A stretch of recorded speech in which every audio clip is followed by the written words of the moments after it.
I'm to tell y'all motherfuckers a story. This is a story of a young boy. We'll call him Steven.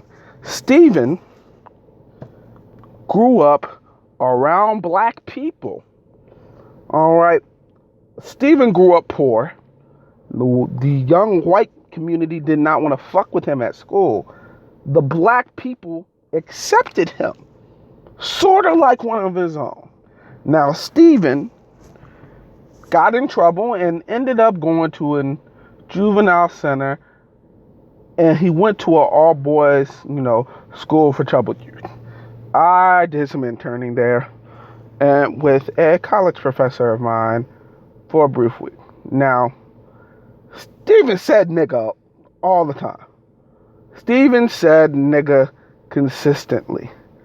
Now, they were asked why he could just let Steven, who at the time was about 16, just say nigga whenever the fuck Steven wanted to say nigga.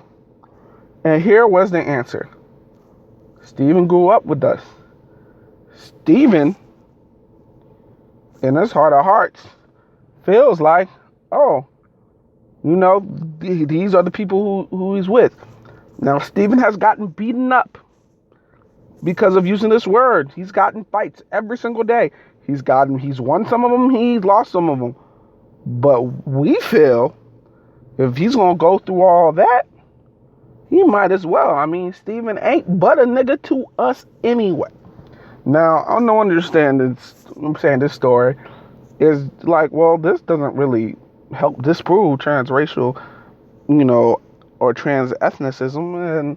But in reality, what you have to understand is Steven didn't want to be black because he felt like he was born wrong. Steven was in a crisis of identity.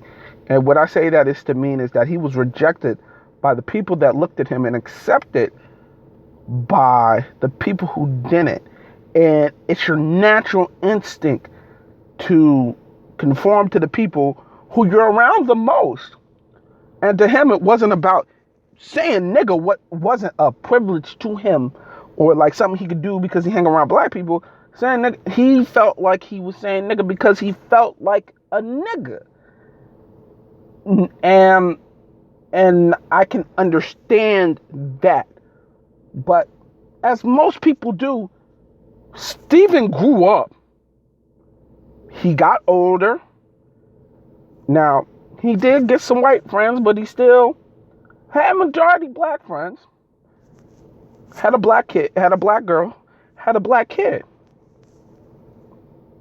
And you know what he said?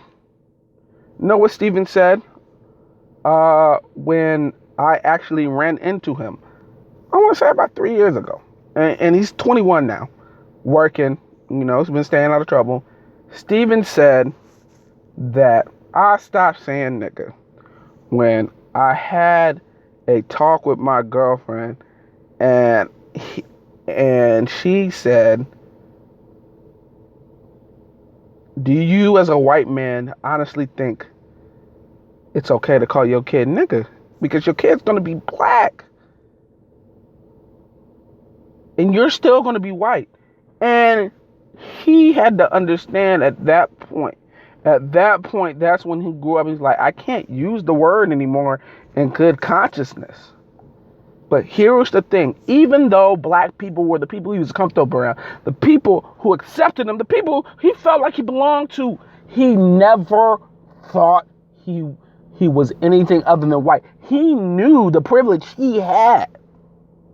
I think he knew that even at 16. He definitely knew it at 20.